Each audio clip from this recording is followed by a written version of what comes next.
Hello दोस्तों, UPSC Exampur channel में आपका स्वागत करता हूं। मैं हूं आशीष कुमार यादव और इस श्रृंखला का बहुत बेहतर तरीके से मैंने बनाया है। और ये जो श्रृंखला है देख लीजिए, बहुत इम्पोर्टेंट है। साथ में ये कि ये क्वेश्चन जो लाए हूँ तो ये सभी जो सिलेक्टेड क्वेश्चन हैं। साथ में इसका मकसद ये नहीं कि पूरा फाइट ही करा दूँगा। हाँ, मकसद ये है कि आप इसको टेस्ट के रूप में दे सकते हैं। इसमें आप 10 में 10 अगर लाते हैं तो मान लीजिए कि आपकी तैयारी टॉप पर चल रही है। अगर 7 लाते हैं तो समझ लीजिएगा कि लेवल में तो है लेकिन शंका है। अगर उससे कम लाते हैं तो आपकी तैयारी कम है। और इसके साथ एक क्वेश्चन आपको दिए हूँ जिसको आपको लास्ट में कमेंट करके बताना है कि उसका आंसर क्या है। कमेंट ज़रूर करिएगा, इसका छोड़ना नहीं है। साथ में शेयर कर दीजिएगा क्योंकि आपको ये अच्छा लगेगा और शेयर करेंगे तो हमारा भी कुछ प्रगति में बढ़ोतरी होगी। तो इसके साथ ही साथ हम मज़े के साथ पढ़ेंगे और इसका जवाब आप देंगे और मैं फिर इसका बताऊंगा। तो देख लीजिए ये पूरी श्रृंखला ये दिए हुए, अब ये लास्ट में दिए क्वेश्चन। तो स्टार्ट करते हैं देरी ना करते हुए इसका पूरी तरीके से। साथ में शेयर ज़रूर करिएगा भाई, बहुत मेहनत पड़ जाती है। शेयर नहीं करते मनोबल डाउन हो जाता है, सच कह रहा हूँ। आप मनोबल ना डाउन करिए, आप शेयर कर दीजिए। साथ में सब्सक्राइब कर लीजिए अगर आपके पास पहली बार आप देख रहे हैं। इसी प्रकार से हम टेस्ट कराते चलेंगे और आपकी तैयारी को मतलब कि थोड़ा प्रतियोगी बनाएंगे। कितना आपको अभी बनता है इसका एक टाइटल मैं रख दूंगा कि दम हो तो करके दिखाओ। ये अब मैं रखूँगा तो वही बात आपको चुनौती है कि इसको करके दिखाइए। और मेरी जो है मनोकामनाएं आपके साथ में है, अब इसको करिएगा। हाँ, तो पहला क्वेश्चन है कि ब्रुश सिलेक्ट कर लूँ। ब्रुश है, ये रही सिलेक्ट। पहला क्वेश्चन है, पहला हमारा क्वेश्चन है इलाहाबाद स्तंभ लेख किसने बनवाया था। तो पहला क्वेश्चन जो था इलाहाबाद का, तो मैंने हिस्ट्री में भी पढ़ाया हूँ। आप जाकर के बेसिक क्लास देख सकते हैं, पीछे जाकर के प्लेलिस्ट चेक कर सकते हैं, उसमें डली हैं। प्लेलिस्ट चेक करना अनिवार्य है। तो इलाहाबाद स्तंभ लेख किसने बनवाया था, तो इसका जो जवाब है तो सर्वप्रथम हरिसेन ने बनाया था। ये हरिसेन कौन है? हरिसेन जो था समुद्रगुप्त का ये कवि था, राजकवि था हरिसेन।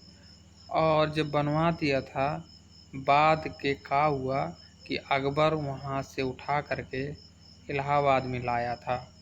इलाहाबाद प्रशस्ति आपने अभिलेख का नाम सुना होगा, मैंने बताया है, उसी की चर्चा हो रही है। तो ये हरिसेन ने क्या किया, बनाया। बनाने के बाद फिर रख दिया। आगे देखिए, दूसरा क्वेश्चन है, ये रहा ललित कला अकादमी किसके समर्थन के लिए समर्पित है। ललित कला अकादमी किस क्षेत्र के लिए समर्पित है। अगर इसको मैं सही ढंग से दूँ तो ललित कला अकादमी संस्थान का नाम है। ये वहाँ क्या कराता है, तो ये इसमें आप आंसर बताइए। मैं बता रहा हूँ, ये इसका आंसर है ए। इसका आंसर ए है। इसका मतलब है ललित कलाएं। ललित कलाओं में बहुत सारी चीज़ें आ जाती हैं। साहित्यिक तो नहीं आता लेकिन संगीत, नृत्य और बाकी बहुत कुछ आता है। तो पूरी ललित कलाएं से संबंधित है और ये मतलब कि इसमें करवाया जाता है। अगला देखिए, अगला आता है भारतीय संविधान में न्यायिक समीक्षा का प्रावधान किस देश से लिया गया है। तो इसका आंसर आप बताइए कि भारतीय संविधान में न्यायिक समीक्षा, इसका अर्थ होता है अगर न्याय करने में कोई गलती जुडिशरी से हो जाती है या फिर न्यायालय से हो जाती है तो उसका दोबारा तरीके से पुनर्लोकन कर सकती है। तो ये जो सिस्टम लिया गया तो किस देश से लिया गया, और लेकर अपने भारत में रखा गया। इसकी मैं बेसिक क्लास नागरिकता का जो चला रहा हूँ, साथ में संविधान की एक पूरी श्रृंखला चला रहा हूँ क्रमवार से। प्लेलिस्ट में जाइएगा, बेसिक क्लास चल रही है तो आप उसमें देखिए। तो ये इसका जो आंसर है तो आप मुझे बताइए। इसका आंसर देखा जाए तो अमेरिका है। इसमें अमेरिका देश से लिया गया है। न्यायिक समीक्षा दोबारा कर सकते हैं।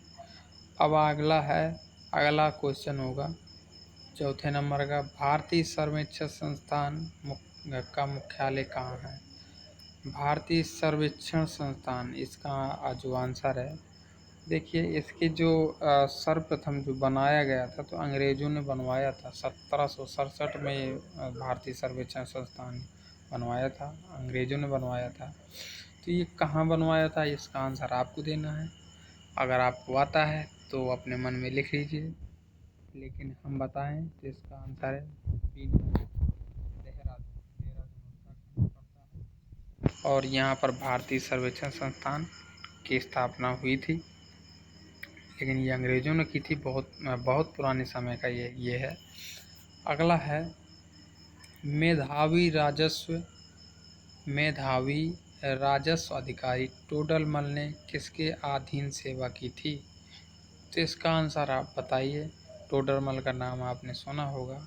ये राजस्विक कार्य संभाला करता था, और जैसे कि जितनी आय आती थी उस राज्य में, मतलब कि देखा जाए, आय का मतलब देखा जाए जैसे कि वो आ जाता था, धन आते थे काफ़ी, छोटे मोटे राजा भेजा करते थे, तो उसका लेखा जोखा जो रखा करता था तो ये टोडरमल ही रखा करता था। लेकिन इसके पहले अगर बता दूं कि 2 राजाओं के अंतर्गत ये कार्य कर चुका है, तो पहला राजा कौन था? तो पहला राजा यही था, आप आंसर लगाइए, शेरशाह सूरी जो था। तो इसने अपने अधीन कार्य करवाया टोडरमल का। लेकिन जब युद्ध हो जाता है इसके अकबर के और शेरशाह सूरी इनके बीच में, तो शेरशाह सूरी तो मर जाता है, मान लो यहाँ आकर कालिंजर में। लेकिन इससे पहले ये शेरशाह के साम्राज्य में ही कार्य किया करता था, और जब लड़ाई हो जाती है अकबर के साथ में तो तख्ता पलट हो जाता है और जीत जाता है अकबर। तब अकबर के किस में आ जाता है, संरक्षण में आ जाता है और उसका कार्य करने लगता है। 2 राजाओं के इसमें रहा है कार्यकाल में। अगला देखिए, भारत में प्रथम जैव मंडल रिजर्व की स्थापना हुई थी। तो भारत में प्रथम जैव मंडल की स्थापना हुई थी तो ये 1886 में की गई थी, और इसका जो स्थापना है तो ये बताइए कहाँ पर है? तो इसमें आंसर आप बताइए, नहीं हम बताते हैं। इसका आंसर है बी नंबर है। B number Nilgiri. नीलगिरी देखिए ये दक्षिणतम, मतलब जितने भी दक्षिण पश्चिम भारतीय दक्षिण पश्चिम राज्यों के बीच में ये पर्वत की श्रृंखला है नीलगिरी। इसमें जैव मंडल रिजर्व बनाया गया है, जो कि यहाँ पर वर्षा भी बहुत अधिक होती है, और यहाँ पर जैव मंडल के साथ साथ यहाँ पर्यावरण भी अच्छा रहता है, इसे नीलगिरी को कहा जाता है। और इसको 1886 में कर दिया गया था घोषित। अगला जो आंसर है, अगला क्वेश्चन है टाइगर रिजर्व। देखिए टाइगर रिजर्व परियोजना किस वर्ष शुरू की गई थी? टाइगर परियोजना जो है तो ये बाघों को सुरक्षित करने के लिए, उनके घर, आवास एवं उनके खान पान के लिए यह योजना शुरू की गई थी। लेकिन कब शुरू की गई थी, ये आंसर बताइए। ये 1973 में स्टार्ट की गई थी टाइगर परियोजना, और ये जानवर जो होते हैं हमारे टाइगर, उनको सुरक्षा प्रदान करने के लिए ये बना था। अगला देखिए, अगला आता है विषम मिश्रण से लोहे की परत को किस तकनीक से पृथक किया जा सकता है? तो जो लोहे का परत होती हैं वो मिश्रित होती हैं, तो किस पृथक तकनीकी से इसको अलग किया जा सकता है। जैसे कि उसमें कुछ सल्फर वगैरह होती हैं, तो इनको अलग अलग करना है, तो इसमें कौन सी तकनीकी लगाई जाए। तो इसमें आप आंसर बताइए, अन्यथा हम बता रहे हैं। तो इसमें ये है बी नंबर। बी नंबर है चुंबकीकरण। चुंबकीकरण जो है इसको सही आंसर माना जाएगा। तो ये एक रासायनिक प्रक्रिया है चुंबकीकरण, जिससे ये अलग किया जा सकता है। आप समझ रहे होंगे कि चुंबक लोहे को खींचता है तो लोहा अलग हो जाता है और बाकी और पदार्थ नीचे रह जाते हैं। इस प्रकार से लोहे को निकाला जा सकता है। तो आप इस तरीके से समझिए। अब अगला दिए, निम्नलिखित में से कौन सा मानव शरीर का एक अवशेषी अंग है। अवशेषी अंग का मतलब फालतू का अंग, जिसका कोई कारण न हो। तो आप बताइए इसमें क्या आंसर हो सकता है। तो इसका जो आंसर है दुमकी। दुमकी क्या है, ये बोला करते हैं लेन बोन बोला करते हैं इसको। टेन बोन बोला करते हैं। तो देखिए ये जो होती है, तो आपको अगर मैं ध्यान दिला दूं कि पहले मनुष्यों के पास एक पूंछ रहा करती थी। खोजा है वैज्ञानिकों ने।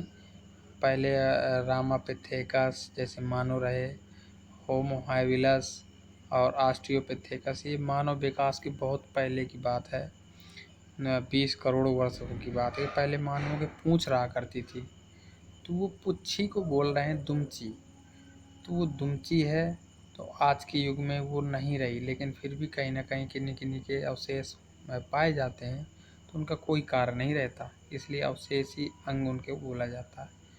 अब अगला देखिए, में से किसने प्रकृति चयन का सिद्धांत दिया था।